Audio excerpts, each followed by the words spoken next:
Assalamualaikum warahmatullahi wabarakatuh.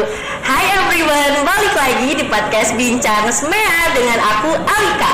Hari ini aku senang banget karena kedatangan bintang tamu yang sangat spesial, seorang guru yang terkenal asik, humble, dan juga suka menghibur. Tak lain dan tak bukan adalah Ibu Eis. Hai. Halo Bu, selamat datang di podcast Bincang SMEA. Sebelumnya terima kasih ya Bu karena telah menyempatkan waktu untuk bisa datang ke podcast ini. Ibu bagaimana kabarnya? Sehat? Alhamdulillah, sehat selalu. Alhamdulillah. Akhir-akhir ini Ibu sedang sibuk apa? Sekarang ini Ibu nggak begitu sibuk karena kelas 12 sudah beres, jadi hanya mengurus kelas 10 saja. Oh, nah teman-teman, Ibu Eis ini adalah seorang guru di SMK Negeri 1 Bandung yang mengajar di bidang manajemen. Boleh diceritakan tidak Bu, awal Ibu bisa mengajar di SMK 1 Bandung ini? Siap. Kalau dilihat pengajar sudah sangat lama Ibu. Dihitung-hitung tuh Bu 35 tahun. Wah, tapi di SMK 10, di SMK 1 ini ya, hanya baru 2015, berarti baru 8 tahun. Itu kenapa bisa lama? Karena banyak penuh gurunya gitu. Sehingga kita kalau mau pindah ke SMK 1, jangankan murid yang mau masuk, guru pun susah. Karena memang SMK 1 adalah SMK favorit ya Bu. Kita mau masuknya juga banyak yang saingan gitu untuk guru. Ya, jadi bukan hanya siswa. Alhamdulillah 2015 Ibu bisa bergabung di jurusan MPLB. Wah, berarti bukan waktu yang sebentar ya Bu. Waktu 8 tahun itu pasti Ibu sudah mengalami banyak suka maupun duka. Boleh ceritain gak sih Bu pengalaman suka yang paling Ibu suka nih waktu saat mengajar di SMK 1 Bandung ini tuh apa? Betul. Karena Ibu sudah lama ngajar di beberapa sekolah, kalau ngajar di SMK 1 itu paling enak.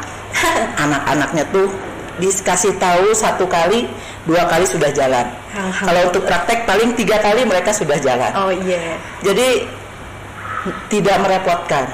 Dan yang sukanya lagi yaitu ketika anak-anak PKL di tempat PKL itu ketika kita monitoring atau kita menjemput, nah selalu mendapat pujian. Anak-anak SMK 1 itu the best.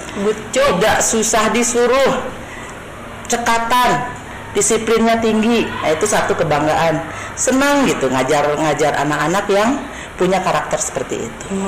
Kalau dukanya ya mungkin bisa dirasakan untuk membentuk disiplin anak, skill, pengetahuan nggak mudah ya.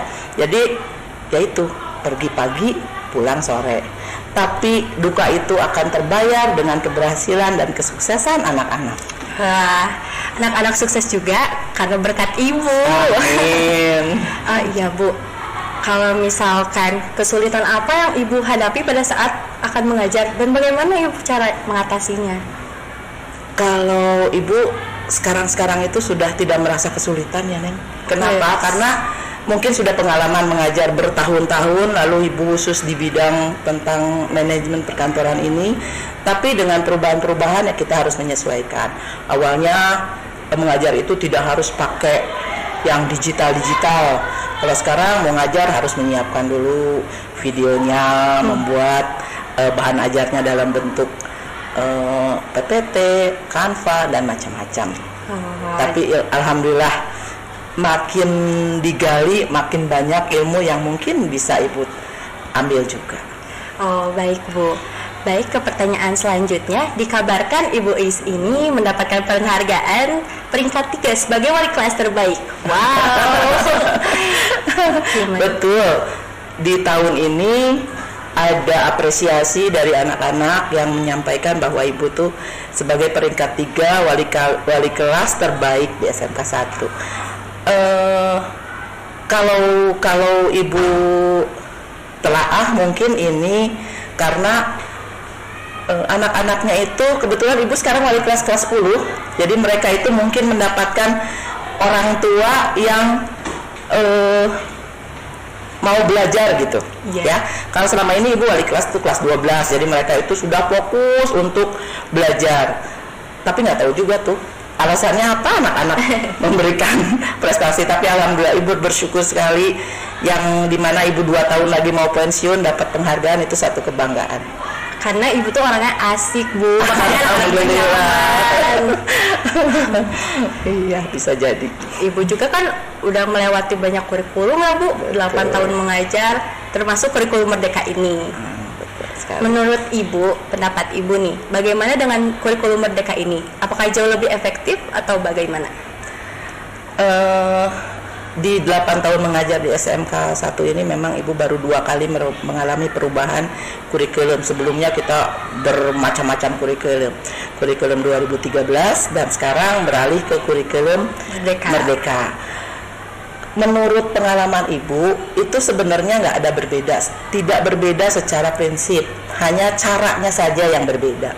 Kalau dulu itu kita dibagi menjadi pengetahuan, keterampilan dan sikap. Kalau sekarang sikap itu harus terkolaborasi di pengetahuan dan keterampilan. Nah, menurut Ibu, kurikulum Merdeka ini memang adalah kurikulum yang sesuai dengan zaman sekarang, di mana anak-anak itu harus mampu mengeksplor ilmu-ilmu pengetahuan yang didapatkan dari guru, ya. Kalau dulu kan hanya asal bisa, asal tahu, itu pun hanya dikasih tahu sama guru. Tapi kalau sekarang kan enggak. Ibu tuh ngajar, kasih gambaran-gambarannya, lalu mereka mulai menggali sendiri, mencari. Nah, itu harapannya di kurikulum Merdeka itu anak itu lebih kreatif.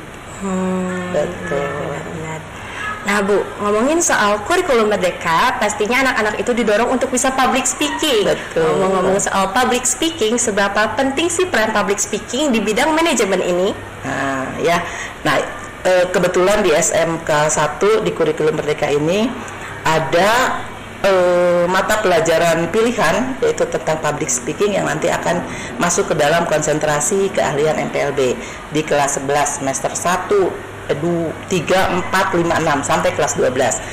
Kenapa kita mencantumkan itu? Karena anak-anak jurusan manajemen perkantoran ini harus bisa membawakan acara, mau dia kerja dimanapun, mau dia nanti PKL misalnya dimanapun, itu harus punya kemampuan untuk berbicara di depan banyak orang. Biasanya mereka suka dijadikan MC, lalu di front office disuruh menerima telepon. Itu kan ada teknik-tekniknya untuk berbicara di depan umum, untuk menerima komunikasi lisan, itu ada. Contohnya juga presentasi ya Bu. Betul, presentasi juga salah satu contoh, harus pandai berbicara di depan umum, public speaking. Nah, di luar sana tuh banyak teman-teman yang pengen masuk nih ke jurusan manajemen atau perkantoran ini. Apa sih yang harus mereka persiapkan untuk bisa masuk ke jurusan perkantoran ini? Ya, dari Ibu ngajar di sini, jurusan perkantoran itu paling diminati. Pendaftarnya itu bisa lebih di atas 1.000. Wih, banyak Walaupun banget. Kita nerimanya cuman kadang 3 kelas, kadang 4 kelas, karena memang kondisi sekolah kita ini minimalis. Iya. Ya. Nah, jadi untuk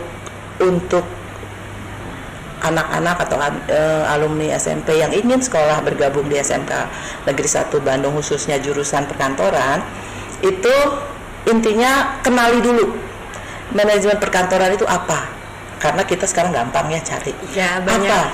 Jadi ketika masuk itu sudah tahu gambarannya seperti ini, sehingga dia mempersiapkan diri. Kalau dulu ada tes public speaking. Oh, ada tesnya. Betul. Jadi tes bahasa Inggris, lalu tes membawa diri apa sih? Grooming. Berjalan di depan umum, sikap duduk, sikap berdiri. Nah, itu dinilai. Kalau sekarang karena online ya penerimaannya, jadi itu tidak ada sekarang sih. Nah, tapi di sekolah pun tetap kita harus bisa membawa diri, membawa sikap, berbicara, sikap duduk, sikap berdiri, itu juga harus dibiasakan karena itu menjadi profil penampilan kita nanti di kantor atau di mana. Oh iya, benar Bu. Betul. Last question atau pertanyaan terakhir adalah saran apa dan motivasi apa yang akan Ibu berikan kepada anak-anak muda di luar sana yang ingin menjadi guru milenial seperti Ibu? Bagaimana ini Bu? Iya. Sarannya adalah ya bagi anak-anak alumni atau yang masih di luar yang belum gabung di SMK 1 jurusan perkantoran adalah mau belajar, mau membaca, mau melihat, mau mencontoh, mau bertanya, mau melihat orang lain, ya. Banyak tayangan-tayangan yang bisa kita ambil sebagai contoh, oh orang lain tuh seperti ini, ya. Dan guru itu menjadi guru itu bagaimana? Nah, itu bisa juga diambil contohnya, ya, bisa dipelajari. Asal kita mau membaca, mau melihat, mau memperhatikan, insya Allah bisa. Baik Bu, terima kasih atas saran dan motivasi yang telah Ibu berikan kepada kami semua. Semoga podcast ini bermanfaat untuk kami semua. Dan sampai jumpa di episode selanjutnya.